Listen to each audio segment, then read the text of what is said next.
Hi, friends. We are so glad you're here. I'm Trisha Goyer, and we are going to be talking about our book, Wonders of the Ocean Realm.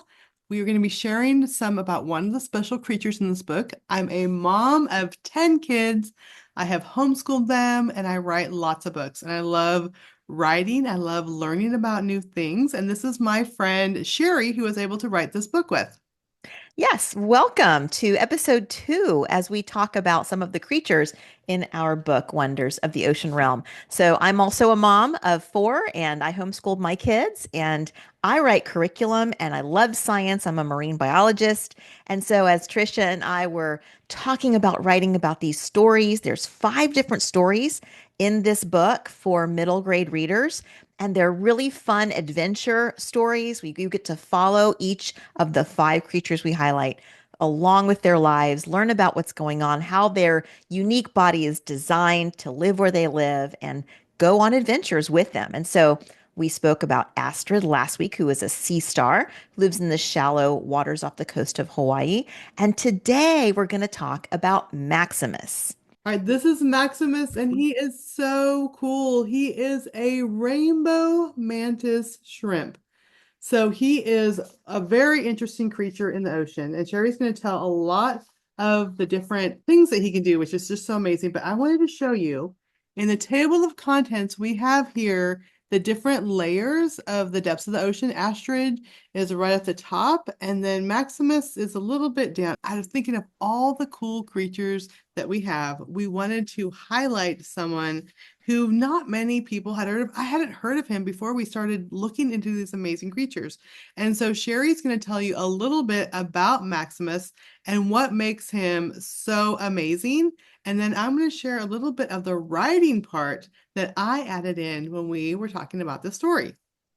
That's right, because stories make it so much more fun to learn about creatures rather than us just telling you about them.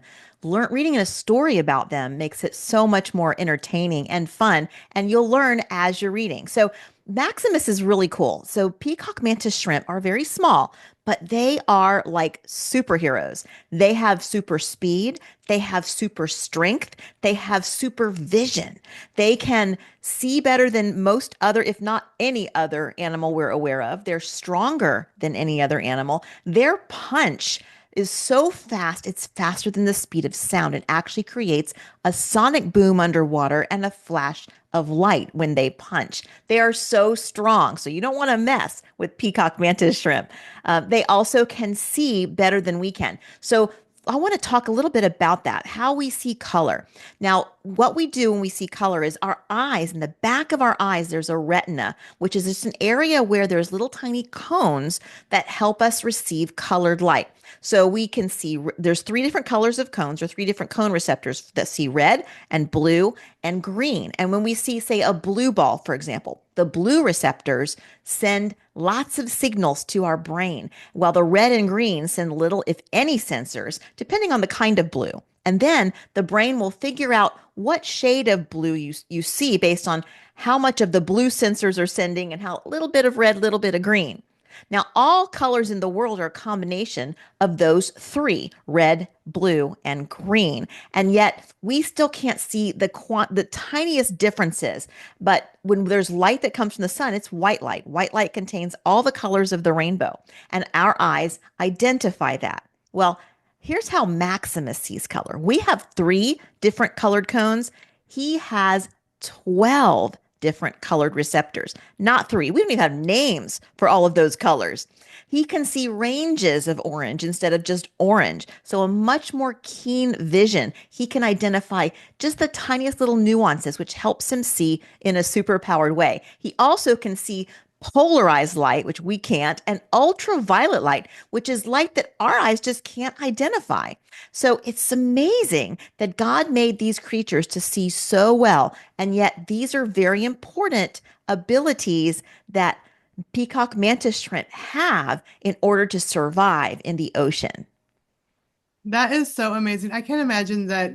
I mean, God saw this little creature, and just for fun, he says, I'm going to be able to allow you to see all the different colors, which undersea, I'm sure under the water really helps him out in his daily life, right? That's right. That's right. Absolutely. All right, so we are going to talk about a little bit about the writing. So when it came to writing about Maximus, we kind of saw him as the superhero of the ocean because his punch is so fast. Like Sherry says, it's faster than the speed of light. He just likes to punch things. He can punch other creatures with shells and open up so he could eat them. And so I use a term in writing called onomatopoeia. Sherry, that is just the funnest word. It Don't you is. It's fun think? to say, isn't it? Onomatopoeia. How many times can we say that fast? Onomatopoeia. I'd love to. Onomatopoeia. So, onomatopoeia is a word that is like pow, smash, bang, drip, plop. So, it's a word that kind of sounds like a sound, like plop. It kind of sounds like a plop. Um, bark can kind of be like a dog's bark, although that doesn't really sound bark, bark. I guess it could sound like a dog's bark. So Bow I'm gonna wow. read, Boom.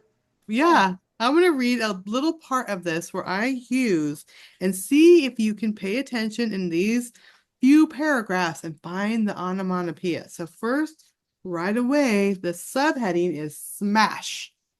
And this is about Maximus. And just to give you a little hint, these are fictional stories told about. So Maximus is not a real creature that's out there. It's a fictional story, but all the science stuff is true. So this is about him, and he gets captured and put in an aquarium. I kind of gave away part of the story, but you're going to see why I told you that part. So it says Maximus spots a large shape approaching his aquarium. It's the diver who scooped him up in the net. Maximus quickly hurries back into the safety of his plastic rock cave. He peeks out just in time to see the diver drop something into the aquarium. Maximus recognizes the tiny bits of cooked fish as they sink to the bottom. But that's not the food he wants. Maximus is designed to hunt for his meals. Maximus flexes his forearms. Maybe he can punch his way out. Determined, Maximus approaches the aquarium wall. He tenses up, readying himself for the mighty punch. With a swift jab, he hits the glass. Crack! But that's not enough to shatter the barrier. Maximus pauses and gathers all his strength. He lands a super-powered punch that releases a small flash of light and a lot of heat, and the glass finally breaks. The water from Maximus's tank floods out, along with Maximus and his plastic rock. Maximus lands on the floor. He's not home yet, but he's one step closer. The diver rushes over and uses a net to scoop up Maximus. Plop! Maximus is dropped into a metal bucket filled with salt water. So did you see those? There was three onomatopoeias. There was smash, there was crack, and there was plop. So maybe today you could tell someone, guess what I learned today? I learned about onomatopoeia, which is a super fun word to say. Yeah, it's a great thing to add to your own writing. When you're writing stories, think about adding that word plop or smash or pow. And so I'm going to also read a little bit from the end of the story.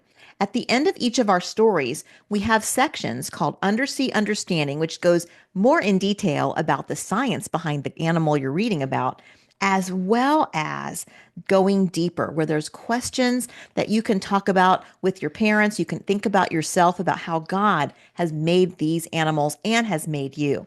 So, in the Undersea Understanding section, which is more about the uniqueness of these animals, I'm going to talk a little bit more about their vision. Their vision is extreme. The peacock mantis shrimp eye can see a special type of light that spirals around like a whirlpool called circular polarized light. They also can see colors no other creature can see. They have a whopping 16 types of color detecting cells in their eyes.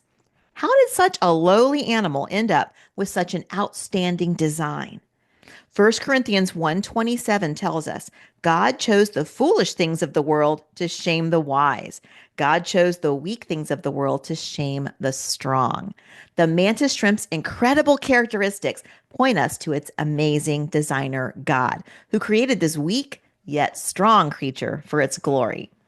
And we're going to wrap up with a little activity. I really think it would be so fun to test out your own color vision. And so this is a really fun activity where you can look at a shape and you can let your cones do their job, but then you can see how they actually stop working after a while. So this is a picture of a red cross, obviously, right? And we're going to include this in the notes so you can print out one for yourself, but I'm going to also let you do it here. So what's happening is, remember your retina, human retinas have three different color receptor cones, red, green, and blue. And so when you are staring at this image, you're going to stare right in the center of this little cross, and you're going to stare for about 30 seconds. So you can pause this video if you want and stare for 30 seconds and then quickly put up a white sheet of paper so that you can see if you can see any weird images. And what you should see is a slightly blue-green cross, exactly the same shape. So what happens is as you're staring at the red, your red receptors that are in that shape of the cross on the back of your retina are sending signals to your brain. Red, red, red, red, red. Eventually, they tire out. And so they can't send any more signals. And then when you use the white sheet of paper that you're looking at, all the colors of light are now coming in, reaching all the areas of your retina. And the section where the little cross was, that had red in it, those red ones haven't recharged yet. So all it can send are the blue and the green. And that's why you see a blue-green cross. You can also extend it a little more fun. I have a little more complicated image right here. Ooh. This is the American flag. You see that? But the colors are wrong. So if you stare at the center of this flag, again, for about 30 seconds, you could pause this if you want or print it out. And then look quickly at a white sheet of paper. For a moment, you should see the flag in the proper colors because you have tricked your eye into stopping sending those colors and just sending what's left of those cones in the back of your eye. Pretty amazing, and yet a fun way to explore how we see color vision and then imagine how Dexter's vision is. God made us the way we need to be to live on land, to see what we need to see. And he made Dexter the way he is so he can see underwater in the way that he needs to see. That is so cool. I didn't know that our cones could actually wear out and get tired.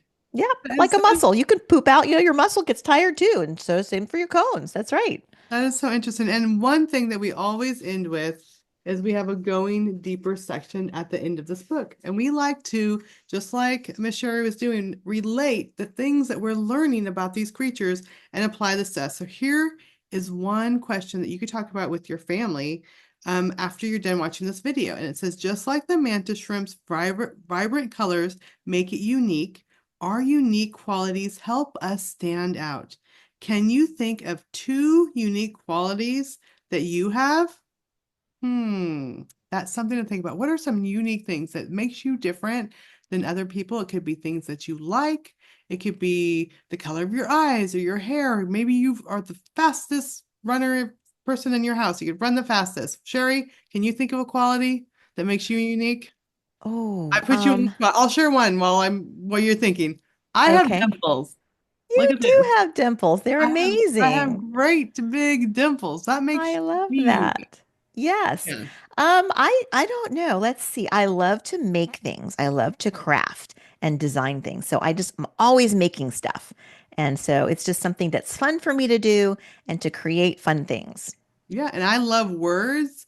I You love do. playing around with words like onomatopoeias and writing stories. I'm always every single day thinking of a new idea that will be a story. And I'm just like, wait, wait, wait. I can't write that story yet. I have to finish the story. So that's another thing that I'm always thinking about.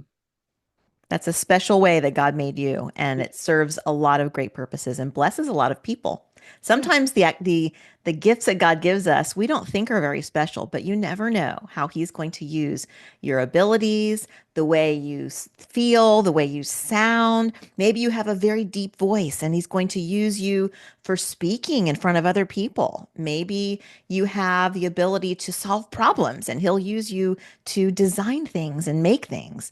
So it's really wonderful to see how God has uniquely made each of us. I love that. And God used the things Sherry likes, which is science, and things I like, words, to come together for this book. So, Wonders of the Ocean Realm. And we have a link in the show notes to go with this to those photos that Sherry had that you can print them out. You could try them, you could test them, you could take them to maybe show a neighbor or show a grandparent, and you could explain the science behind that. And we also have an activity book that you can download too that we're going to put in the show notes. So be sure to check out Wonders of the Ocean Realm. We talked about Astrid, and then we talked about Maximus, the shrimp. Next week, we're going to talk about another creature. So it's going to be super fun. And we hope that you join us and learn a little bit about science and writing in the process. Have fun. Thanks for joining us. See you next time.